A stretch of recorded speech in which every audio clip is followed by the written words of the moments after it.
Es ist gelungen, Timothy Snyder für diesen Vortrag zu gewinnen, der wirklich einer der eminenten Historiker unserer Zeit ist und ein sehr intimer Kenner der europäischen Geschichte in all ihren Tiefen und auch Untiefen. Und das Besondere an Timothy Snyder, Sie erkennen es zum Teil an seinem Namen, er verbindet die Qualitäten eines externen Blicks. Er hat eine Professur in Yale in den USA und ist auch gebürtiger Amerikaner. Aber er verbindet diesen externen Blick auch mit einer engen Anbindung an Wien, und zwar einer professionellen. Er ist Permanent Fellow am Institut für Wissenschaft von Menschen, aber auch familiären Anbindung an Wien. Also freuen Sie sich bitte mit mir auf den Vortrag von Timothy Snyder, Education for Europe, wie der Titel es schon erwähnt, auf Englisch. Timothy, the floor is yours. I'm very much looking forward to listening to your talk. Thank you both.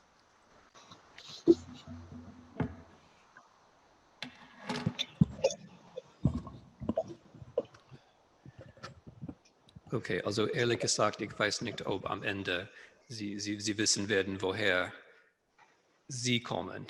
Ich werde ganz am Anfang ein Wort sagen, woher ich komme. Also I'm going to say something at the beginning about where I am coming from and where my ideas about what a European history education would look like come from.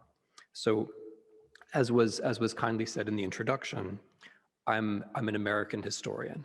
So I teach at Yale University in the United States. I teach every year a couple of hundred of students, maybe 50 or 60 of them come from European gymnasium. So that's one point of view that I have. Every year I see dozens of Europeans who have finished a gymnasium education, and I have some idea what they've learned in history. For the last 20 years or so, I've also taught at the Collège d'Europe. The Collège d'Europe has a campus in Warsaw. The campus in Warsaw takes students from about 20 Central and East European countries every year. So from them, I also get an idea about what European students understand about their own history. A third perspective I have, as was also kindly mentioned, is that my own children have gone through at least part of the Austrian school system. So I have some idea, at least, about what Austrian children learn in Volksschule and in Erste Klasse Gymnasium about history. And then the fourth perspective that I have that I'm bringing to this is that I'm often asked by European politicians or by leaders of the European Union what they should do. And so what I'm going to say is all in response to or an answer to that. What I want to try to claim is that there's a basic problem with the way that Europeans are educated in their own history, and that there's a very simple solution, or at least an intellectually simple solution. The basic problem, it seems to me, is that there are two stories and that neither of them really work. The first story is the story of the nation state. So European students, of course, are generally much better educated in history than American students. When I teach European students, they always have some kind of classical background and some kind of background in their own national history. The problem is that the national histories don't fit together. Europe is not like a puzzle. You can't take the Austrian piece and the Swiss piece and the German piece and the Polish and the Hungarian pieces and put them together and get a whole. That doesn't actually work. The other problem, and this one is a little more sensitive, is the problem of the story of the European Union. So most European students who have come through a gymnasium system can tell the following story. They can say the Second World War was a terrible thing. European nation states learned from the Second World War that war was a terrible thing.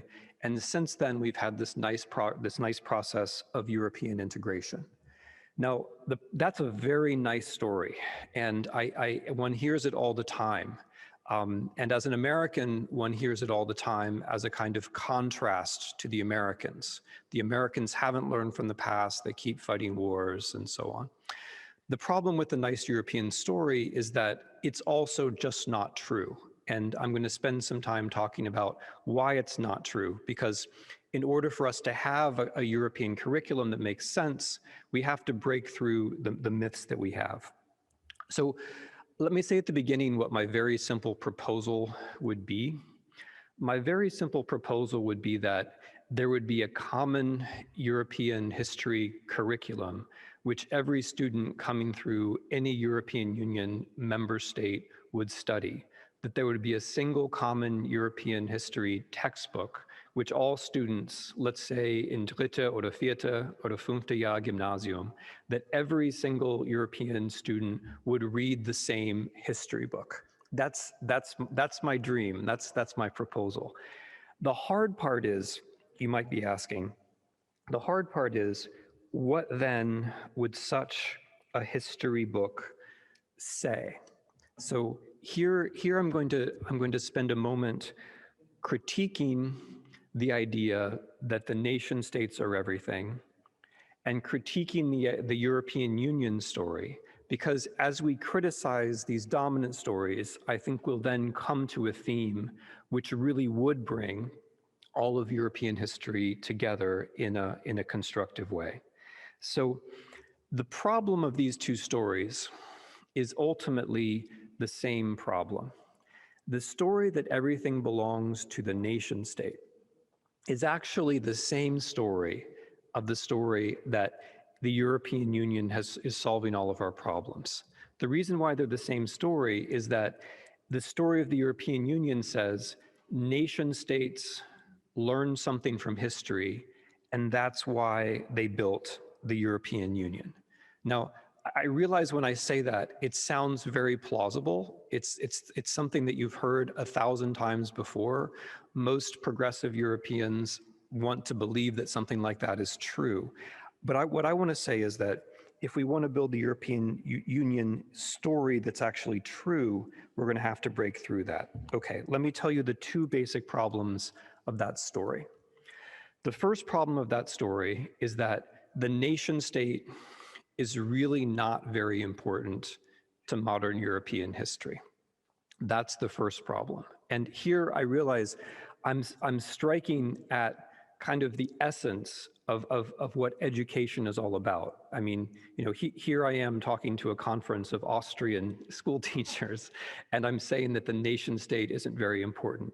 But the nation state is very important in forming educational curricula. For that, it's very important. But in actual history, the nation state is not very important. It's very hard to find the nation state when we look into modern European history. If you think of the major players in European history, Great Britain, France, the Netherlands, Portugal, Spain, these are all empires. These are empires until the end of the 20th century. These are not nation states. In fact, there's never, in the history of those countries, there's basically not a moment when they were neither an empire nor a member of the European Union. You can't really find that moment because it didn't really happen. The main line of West European history is the history of empire. And these states move directly from empire into the European Union. There's no intervening moment, right? The process of losing the empire takes place at the same time as the process of joining the European Union.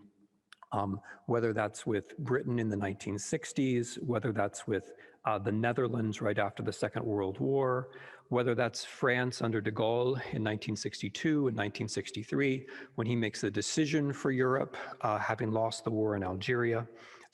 This all, in every single case, you're looking at histories of empire. Now, you might be thinking, what about Eastern Europe? Weren't there nation states in Eastern Europe? And the answer is, of course. There were nation states formed in Eastern Europe after the First World War.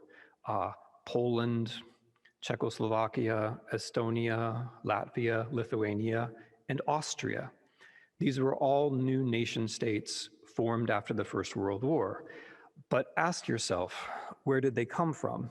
They all came from empires. The Habsburg monarchy had lasted for 600 years. And then ask yourself, how long did these nation states last? And the answer is 20 years. All of the states that I just mentioned, the 3 Baltic states, Czechoslovakia, Poland, Austria, by 1941, they had literally all ceased to exist. Not a single one of them actually existed any longer. If you want to look for European nation states that have a longer history, the place to look is the Balkans. And that should already be a signal that something a little bit unsettling is happening.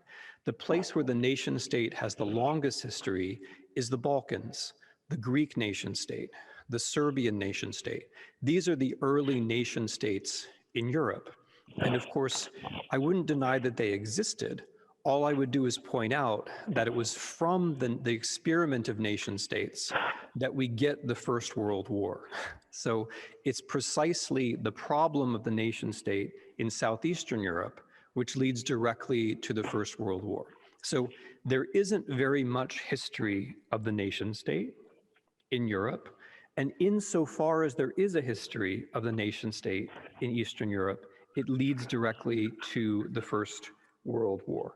So the first problem with our story is that nation states are just not very important in European history. Again, they're very important in how teaching is organized, but they're not really very important in European history. The second problem with our story is about the European Union. So there's this tendency, which I call, perhaps not very kindly, the fable of the wise nation, de fable de weise Nation. And the fable of the wise nation is the idea that European nations learned from the Second World War that war was terrible, and therefore there should be European integration. The problem with this story is that it's just not true. If you look at the European nations that suffered the most in the Second World War, it's very hard to find a connection between the pain of the war and peacefulness thereafter. It was after all the Soviet Union that suffered the most in the Second World War. And the Soviet Union did not learn some kind of lesson about peace. The Soviet Union invaded Hungary in 1956. It invaded Czechoslovakia in 1968. It invaded Afghanistan in 1979. You might say the people who suffered the most in the Second World War were the Jews, and that would be absolutely correct. But you can't say the state of Israel learned a fundamental lesson about peace from the Second World War. The state of Israel learned many things from the Second World War. It's built from the experience of the Second World War, but you wouldn't want to say that peace is the lesson that was learned. Okay, so you might say, I'm talking about countries that aren't in the European Union, and that's true, but these are the countries whose peoples suffered the most. So if it was really true that suffering in the Second World War led to pacifism afterwards, you would think you would find pacifism in the Soviet Union and Israel, but you don't. But now let me talk about the countries which really are in the European Union, which do join the European integration process after the Second World War. They also don't learn from the Second World War that war is a bad thing. That's just not true. The Netherlands, right after the Second World War, fights a colonial war in order to regain its possessions in the Pacific, in order to regain its possessions in what's now Indonesia. France, almost immediately after the Second World War, begins a colonial war in Southeast Asia to regain its possessions in Vietnam and elsewhere. Having lost that war in Vietnam, it immediately begins another war in Algeria, which is also a colonial war. The Dutch and the French do not learn from the Second World War that war is a bad thing. They don't learn that lesson at all. They keep fighting wars until they lose, until they can no longer sustain making war. In other words, they keep fighting for empire until it's no longer possible. The key concept here is empire. And if you think about it this way, you see that this pattern is much broader. That in general, countries in Europe are going to be fighting for empire so long as they can. And the magic of the European Union story is that it allows us to forget about all of that. If we tell the story, the European Union is about nation states coming together, nation states in Europe coming together, then we don't have to think about Indonesia. We don't have to think about Vietnam. We don't have to think about Algeria. We don't have to think about India. We don't have to think about the fact that as of the 1950s, the world was still imperial and that Europeans were still fighting for that empire. The story of the European Union blocks all of that out. The story of the European Union makes the rest of the world disappear, right? We think about, we might remember Schuman as a French foreign minister who's instrumental in founding the European project. We don't remember him as a French foreign minister who was in charge of imperial wars. We completely block out the imperial side of the story. That's one of the reasons why the fable of the wise nation, that's one of the reasons why this idea of Europeans learning from the Second World War is so attractive. So if we were going to think about this in a more positive way, and ask the question, what would the European story be? I think there's an answer. And the answer is the true European story is about answering the question, what do you do after empire? The true European story is not about nation states looking at the Second World War and learning a lesson. The true European story is a much more pragmatic one, a much more plausible one, a much more human one. The true European story is, how do you answer the question, what to do after empire? Now, in order to make this case, we have to rethink the Second World War a little bit. We have to rethink the German role, or redefine the German role in the Second World War. Because when we look at the German role in the Second World War from a narrow West European perspective, we miss what's essential. When we think about the Second World War, as we often do in the European Union, as a war in France or as a bombing campaign in Britain, we're missing what's essential about the Second World War. What's essential about the Second World War is that it was a colonial war. What's essential about the Second World War is that Hitler's major war aim was the conquest of the Western Soviet Union, particularly Ukraine, in order to create an empire. That Germany, Hitler's thinking is still in the category of the empire. The Second World War is an imperial war. Of course, it involves other countries in Central and Western Europe, but the main aim and also the main destruction is directed at Eastern Europe. And that destruction has an imperial character. The idea is that local populations are going to be displaced and destroyed. The idea is that Germans are going to settle Belarus and Ukraine and Western Russia. Now, the reason I stress this point is that if we think about the Second World War as a colonial war, then it fits into a larger history of Europe and the world.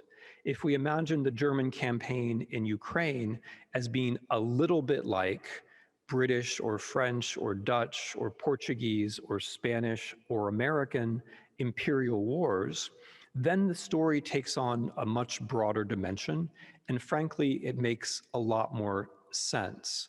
What Hitler was trying to do in his own mind was imitate what the British had done in India, or imitate what the Americans had done when conquering their own Western frontier.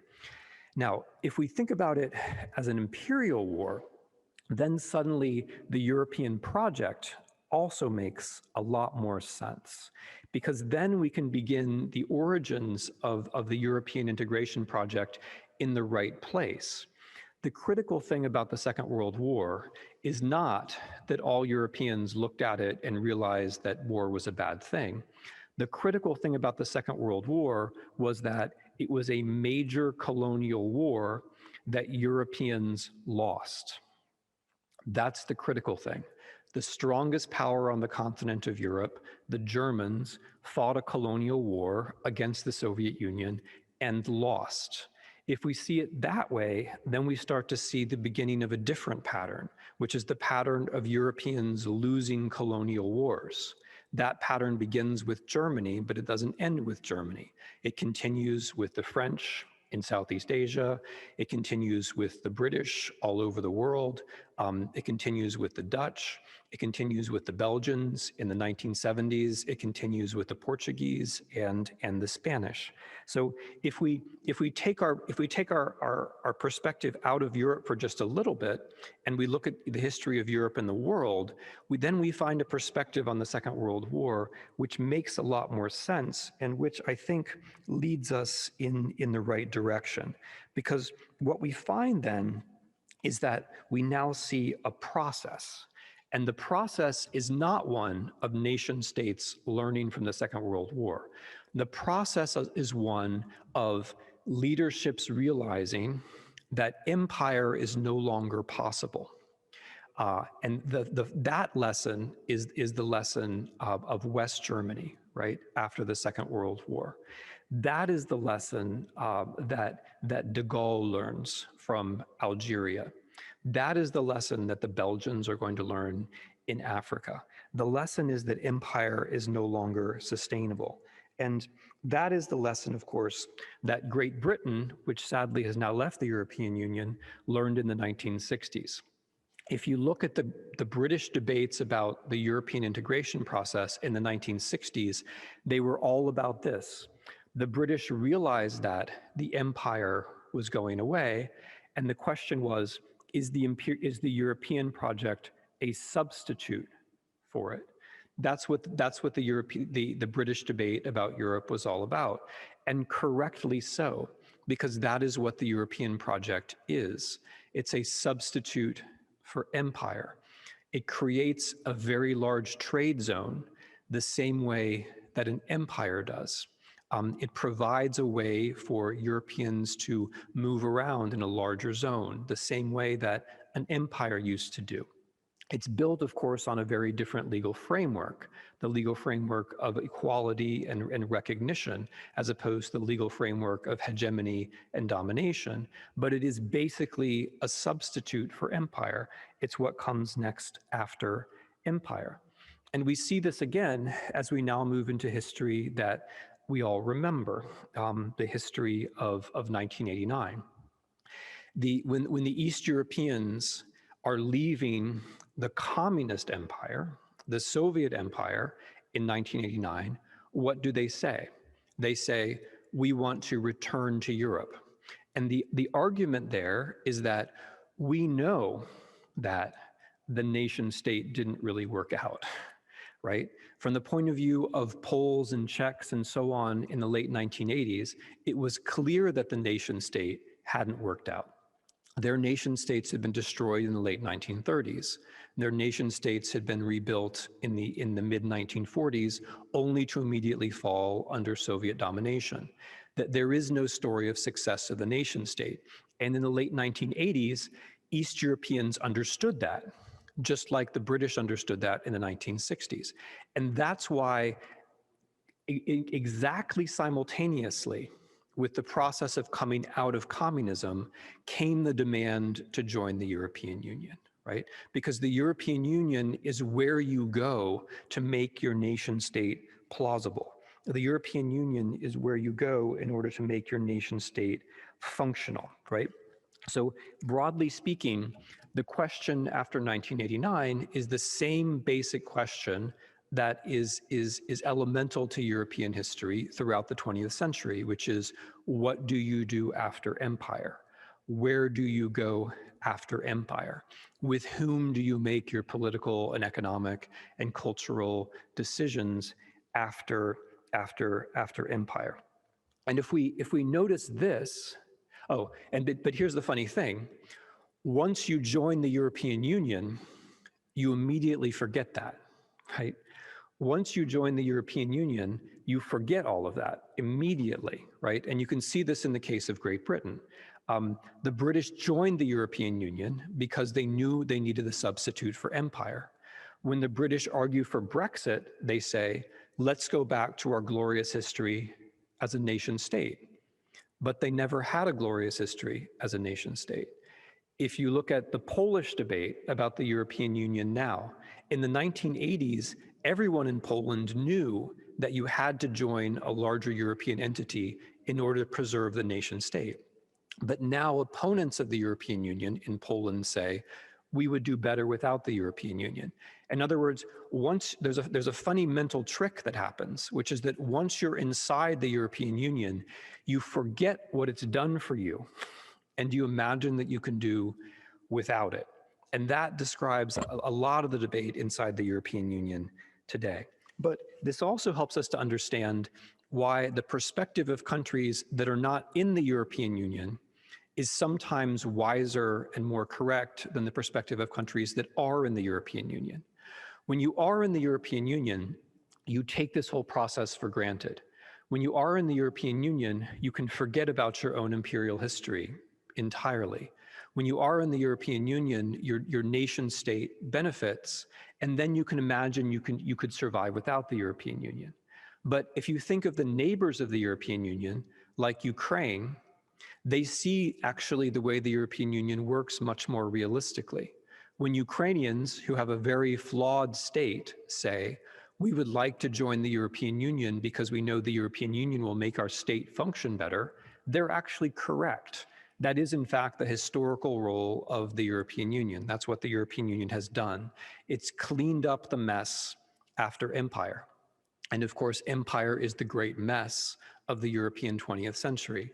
What the European Union does is that it cleans up that mess. Okay, so the story that I would propose for my 1 year of European history education is that story.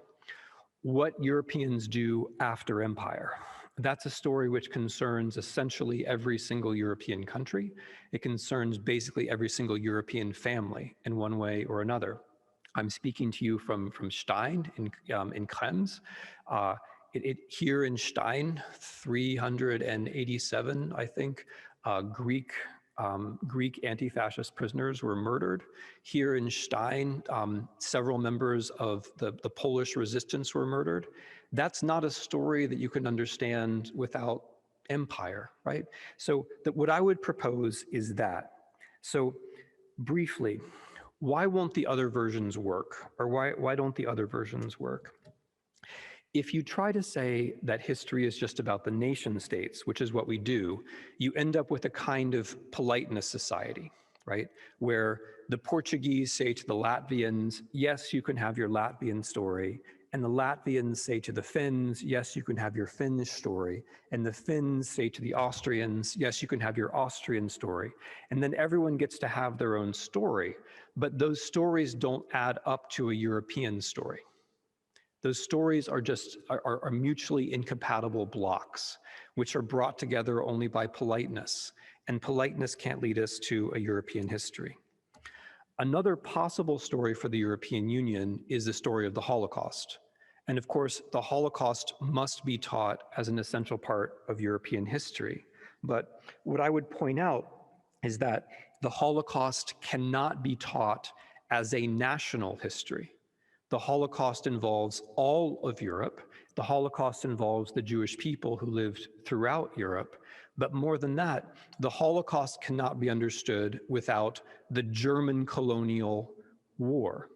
If we want to understand the Holocaust in Austria, we have to know why it is that so many Austrian Jews were murdered in a place outside of Minsk called Mali Trosinets. Why is that? Why there? Why in Riga? Why in Belarus? because the story of the Holocaust is part of a German colonial war. So it's very important to have the history of the Holocaust, but the history of the Holocaust only makes sense if we're able to bring it together into this larger European story. The other thing which won't work is to say Europe is not America. I mean, it's not, I admit it, but your history is actually not so different from ours. Just like you, we are a former empire which will keep fighting wars as long as it can, and eventually will stop doing it. The only difference is that we're about 30 or 40 years behind you in the losing war process. We will eventually catch up, right? So your history is not so different from ours.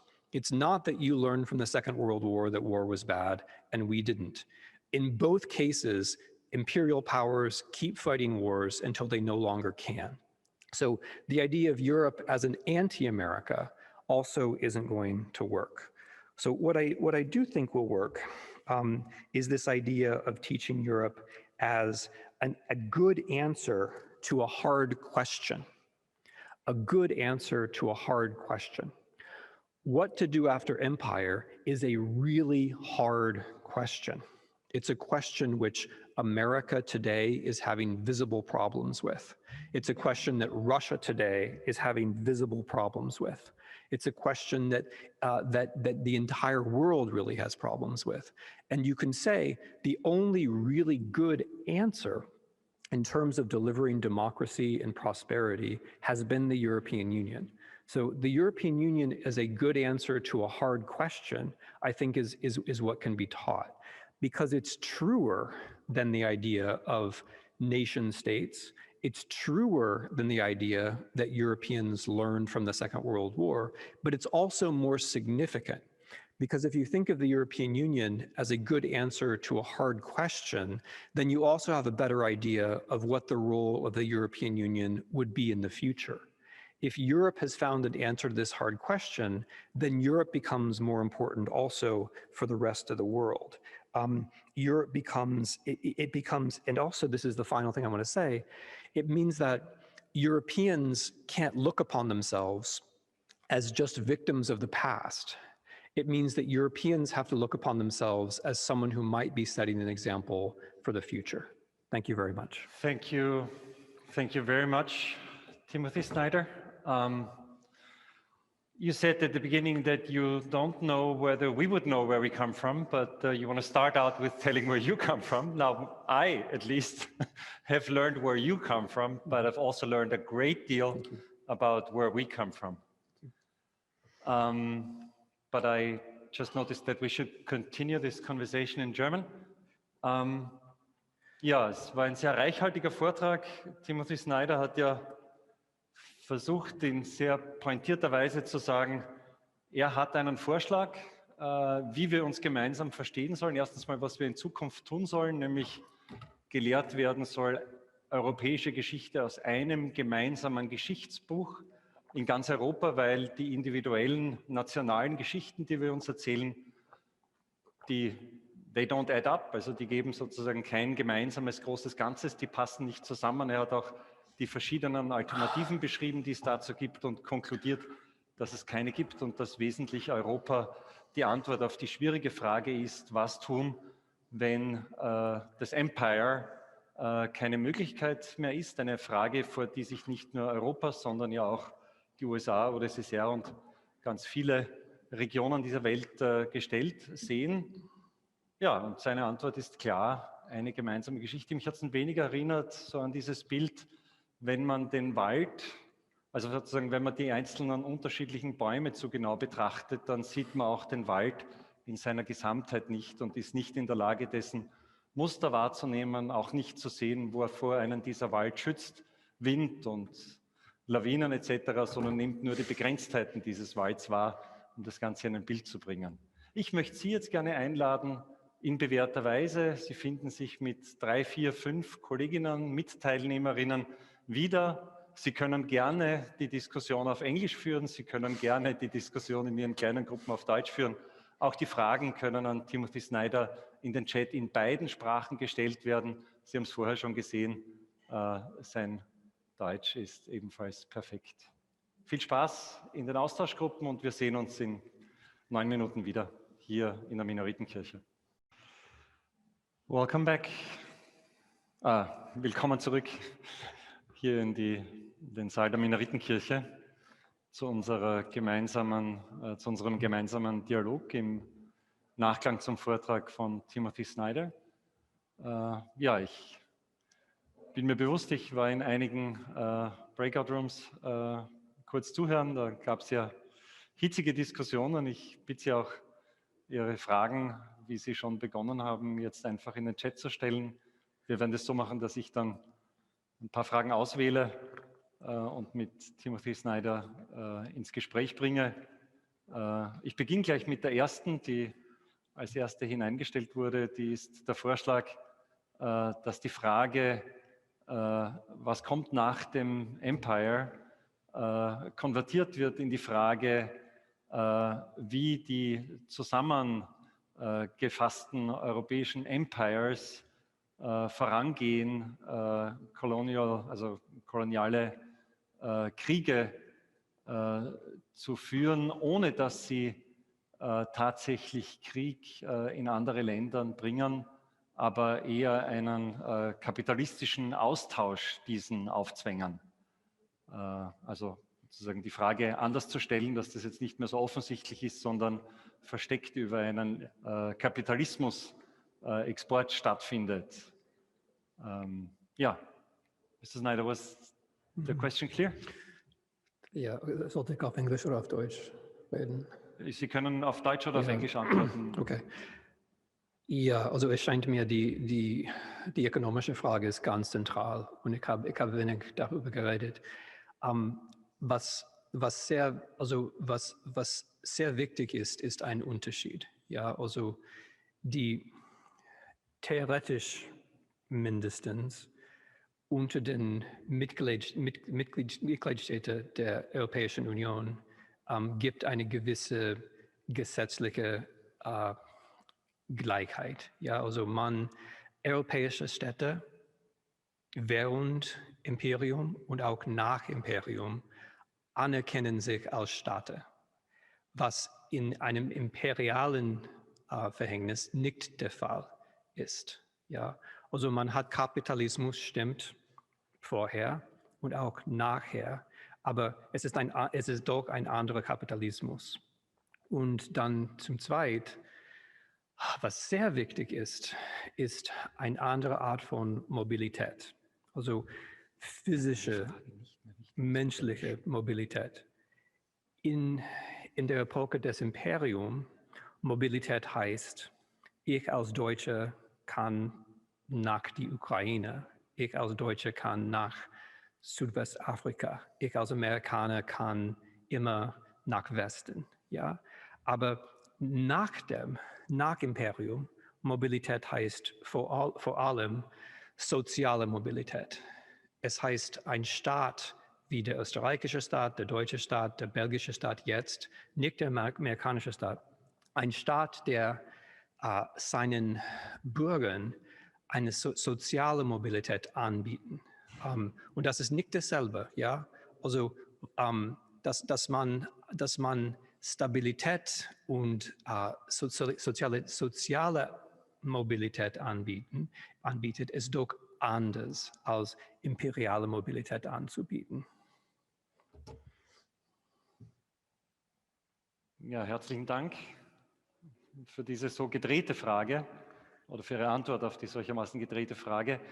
Es gibt eine andere Frage, die diesen imperialen Gedanken nicht wie die vorangegangene auf die Ökonomie übersetzt, sondern sagt, die Europäische Verteidigungsallianz, also PESCO, ist quasi der Ort oder die Konfiguration, in der das Imperium weitergeführt wird. Wie wäre da Ihre Antwort, Herr Snyder? Also ich bräuchte dann ein Gespräch mit dem Mensch, der die Frage gestellt hat, weil ich verstehe das eigentlich nicht.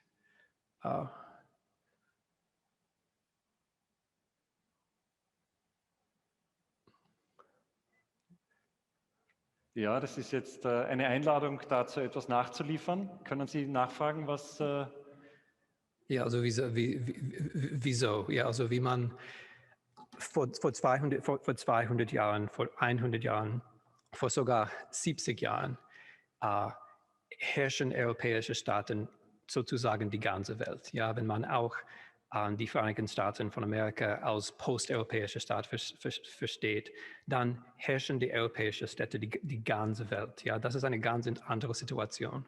Und doch die Institutionen, die jetzt existieren, ich verstehe nicht, wie man das doch mit der vorherigen Situation vergleichen kann. Also deshalb verstehe ich nicht die Frage und ich bitte um eine Erklärung. Ja, vielleicht, wenn die Frage noch relevant sein sollte, dann könnte sie ja nachgeliefert werden, die weitere Klärung. Überwiegend sehe ich im Chat auch sehr viel Dank für die Aufweitung des Blicks, für die frische und neue Perspektive und auch den optimistischen Blick auf Europa.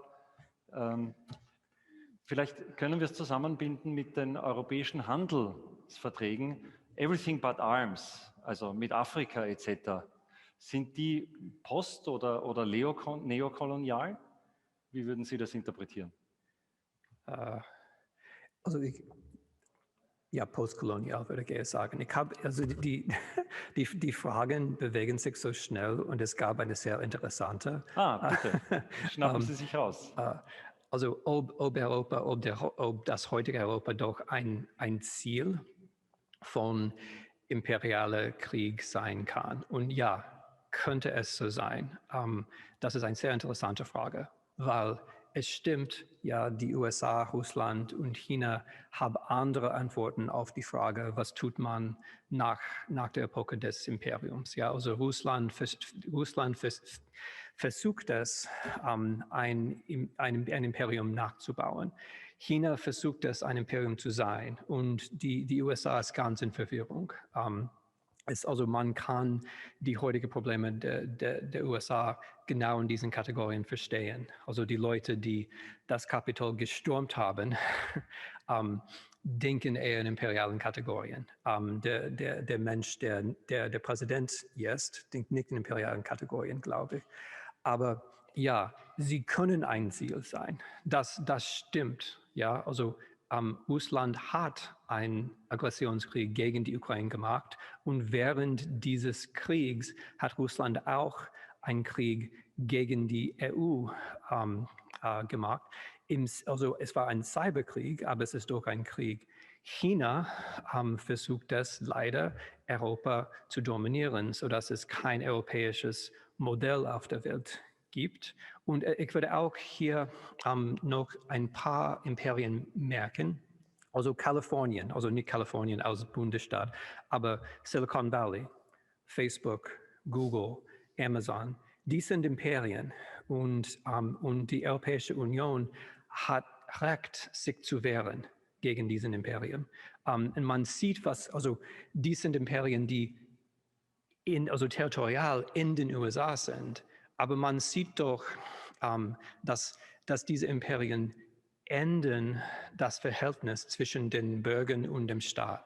Und das funktioniert natürlich auch international. Also das ist auch eine sehr wichtige Funktion der Europäischen Union, weil kein Mitgliedstaat kann sich wehren. Ja, Österreich nicht, sogar Deutschland nicht, Frankreich nicht, aber die ganze Europäische Union zusammen kann doch gegen solche Imperien sich wehren. Zumindest versucht sich ja, und das ist ja sozusagen eine heftige Diskussion, die heute an vielen Stellen auch geführt wird. Ich fand also in mein Waldbild übersetzt, fand ich das auch ganz eindrücklich, so diese Vorstellung, dass der Baum im Wald stehend nicht erkennt, was ihm der Wald nützt, in dem er steht. Ich weiß nicht, ob Sie mit diesem Bild was anfangen können. Aber ja, das wäre vielleicht wirklich eine Frage. Wie kann man das sozusagen metaphorisch auch transportieren, diese Idee von die Europa auch für die einzelnen Staaten, die in Europa zusammengefasst sind, haben? Fällt Ihnen da ein Bild dazu ein? Well, I mean, I think I would say it like this, that the tree is not part of a forest. The tree is part of a whole ecosystem, and you don't see the ecosystem. So it's not just that you have a group of trees. That's not the problem. If you bring all the trees together, you then have, it's as though you have trees, like I'm an Austrian tree, I'm a Swiss tree, I'm a German tree, and together we're a forest.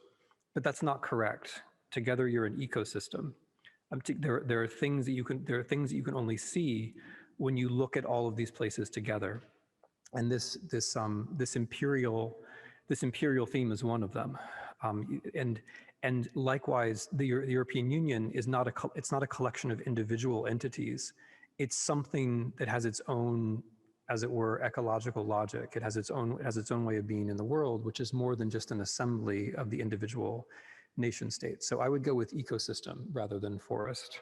But you're right. If I'm ever also es gibt hier eine Anmerkung, die ich sollte dieses Buch schreiben. Ich würde das so gern tun. Ja, also wenn ich die Einladung hätte, würde ich das so gern tun. Aber ich würde dann, Sie haben recht, mehr Metaphoren brauchen. Mehr Metaphoren brauchen, okay.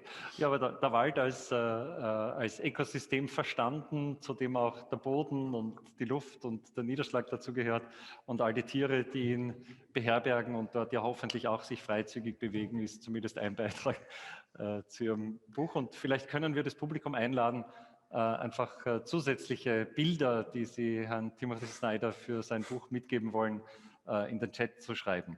Sie verfolgen ja den Chat, da gab es ja wirklich sehr viel Dank, Anerkennung und auch Hinweise, dass dieser Gedanke ja auch unterstützt wird, dass auf der einen Seite es verschiedene Orte gibt, an denen gemeinsame Geschichte bereits gelehrt wird. Es gibt hier den Verweis auf die European Studies in Studienzweigen, hier konkret zum Beispiel an der Universität Salzburg, und dass man dieses Projekt auch auf die Bildungsebene ausweiten müsste. Das ist ja das unterstützt sozusagen Ihr Plädoyer, wenn ich es recht verstehe. Das gehört ab der Volksschule quasi als gemeinsamer Kanon. Ja, also es ist sehr, also meine Kinder sind in Volksschule und Gymnasium, und ich merke das, also auch bei meinen Studenten auf der Uni, dass das, was man lernt, wenn man sehr jung ist, bleibt. Und leider, wenn man über Geschichte redet, ist das schade, weil in der Universität ist es manchmal zu spät. Also die nationalen Kategorien sind schon da eingebaut und man kann nichts reparieren. Es gibt hier eine sehr interessante Frage über die Zukunft, über die Zukunft Englands nach Brexit. Also ich würde gerne darauf antworten. Ich sehe das sehr schwarz, ja. Also vielleicht habe ich Unrecht, aber ich sehe das sehr schwarz, weil das ganze Projekt Brexits ist auf der Annahme aufgebaut, dass es eine Rückkehr ins Imperium gäbe oder dass es eine Rückkehr ins Nationalstaat gäbe. Aber beides sind unmöglich. Beides sind eigentlich unmöglich. Also ich würde das gern mit der vorherigen Frage über Europa als Ziel des Imperiums kombinieren, weil jetzt ist England viel mehr ein Ziel als vorher von uns, von den Chinesischen, von Russland. Also wir werden sehen, ja, es ist so ein Experiment. Man kann dann anschauen, wie es mit einem sehr großen Nationalstaat nach der EU geht. Ich sehe das sehr schwarz. Also auch gegenüber Amazon und auch gegenüber Google und so weiter ist jetzt England in eine relativ schwache Situation, schwacher als vorher. Wenn Sie diese schwarze Zukunft sozusagen versuchen, in groben Zügen auszumalen, was sind da Ihre größten Befürchtungen?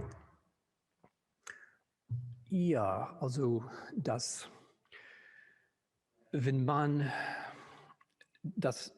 muss immer jetzt Richtung englischer Nationalismus gehen, weil die Erklärung des Brexits war, wir müssen mehr Souveränität haben. Aber tatsächlich ist das Land wenig souveräner als vorher. Und wenn man wenig souveräner als vorher ist, dann sucht man die weitere Ausrede. Und die weitere Ausrede wird dann die Argumentation dafür, wieso man muss immer wieder auf rechts sein. Also was ich mich fürchte, ist englischer Nationalismus. Also fürchte ich mich, ein England ohne Schottland haben, vielleicht ein England ohne, wie sagt man, Gallien? Wie sagt man Wales? Wales. Okay, haben. Wales ist Ja, und also das ist meine Furcht, dass die Langeweile der Geschichte wird Imperium, Europäische Union, Vereinigte Königreich, England, isolierte nationalistische England. Ja, das ist meine Furcht. Ja, und das passt die Frage vielleicht auch dazu, ob der Brexit nicht daraus erklärbar ist, dass gerade UK nie wirklich aus der imperialen Rolle heraus und in die europäische Idee hineingefunden hat?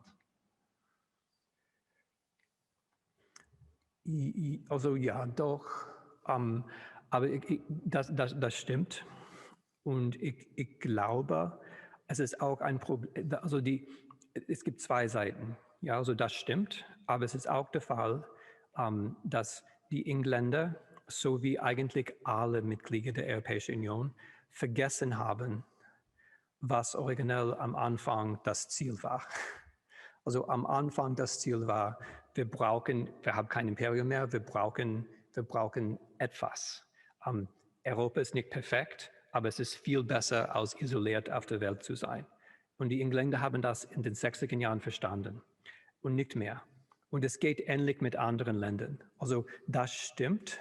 Also die Engländer sind ein bisschen hier exzeptionell.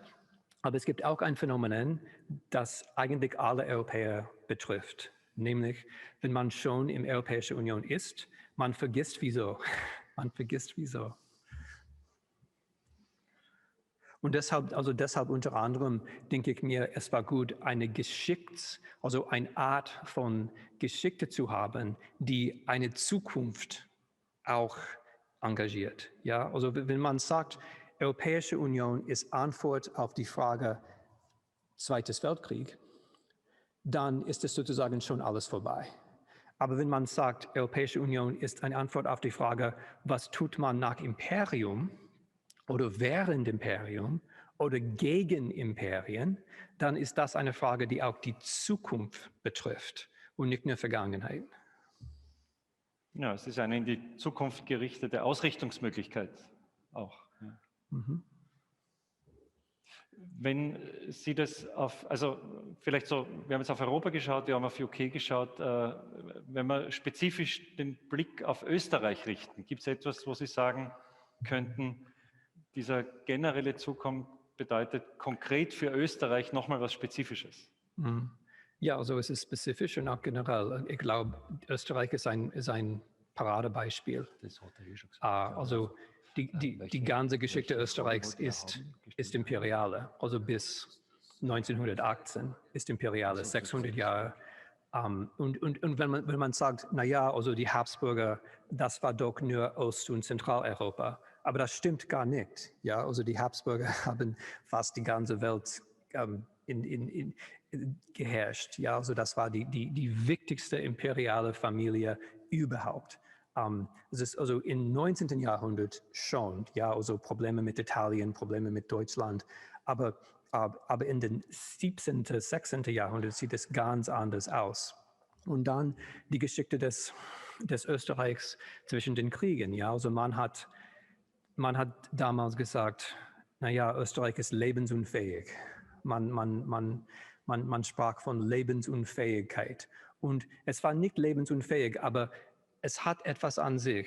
Ja, also man wüsste, also wenn man denkt, naja, auch links dachte man, Österreich sollte kein Nationalstaat sein, sondern mit Deutschland verbunden. Nicht nur rechts, aber eigentlich vor allem links hat man so gedacht. Und das war gar nicht so unklug. Ja, also natürlich nicht mit Nazi-Deutschland, aber es ist gar nicht so unklug zu denken, man musste doch in eine große Union sein. Also nicht unbedingt mit Deutschland, meine ich, aber überhaupt, das ist gar nicht so unintelligent. Und dann nach dem Zweiten Weltkrieg, Österreich hat den Glück, nicht im sowjetischen Imperium zu sein und den Glück auch sehr wichtige Beziehungen mit dem Westen zu haben. Und dann 1995 ist ein Mitgliedstaat der Europäischen Union bekommen. Also Österreich ist eigentlich ein sehr gutes Beispiel dieses Phänomens.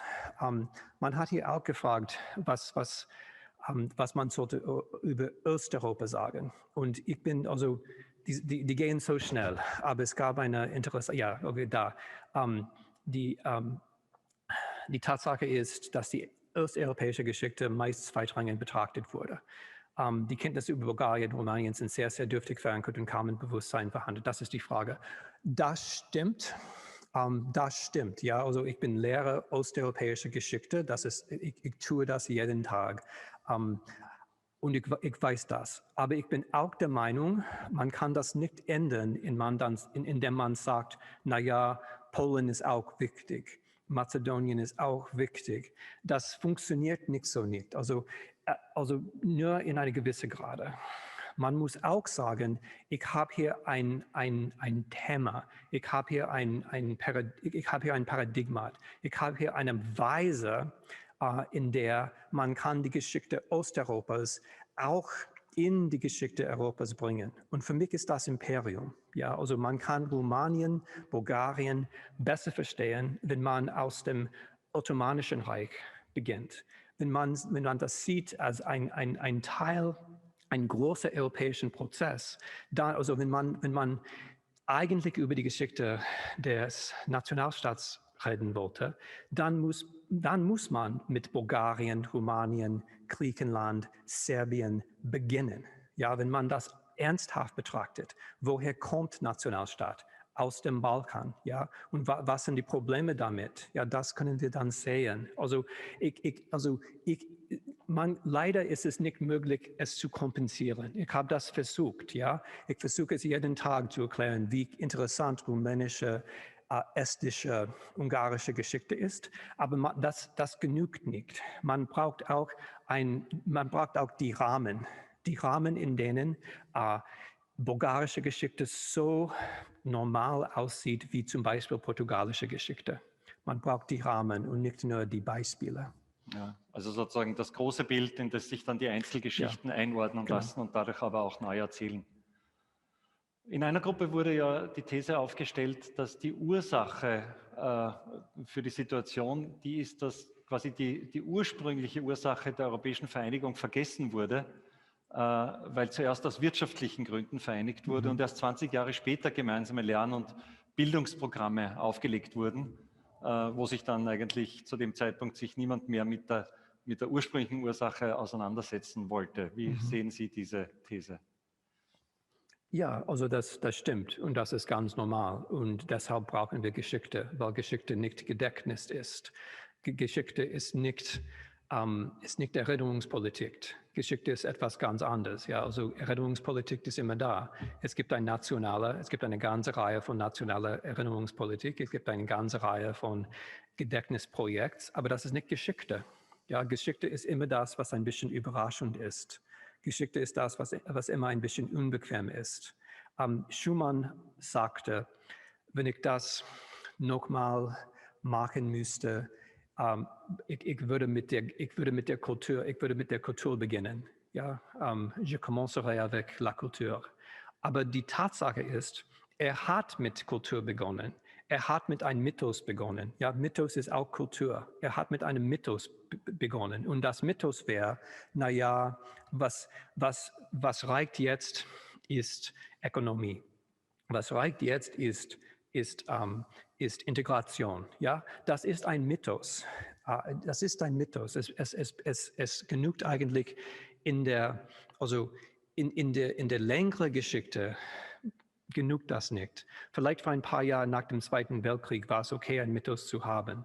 Aber jetzt ist das nicht mehr genug. Jetzt braucht man eine Geschichte, die die eine Zukunft auch haben könnte. Ja, also das europäische Mythos hat nur eine Vergangenheit, eigentlich keine Zukunft. Also ja, das stimmt. Also man kann das so sehen, aber das heißt gerade, dass man muss jetzt eine wahrhaftere, eine plausible Geschichtsmodell finden.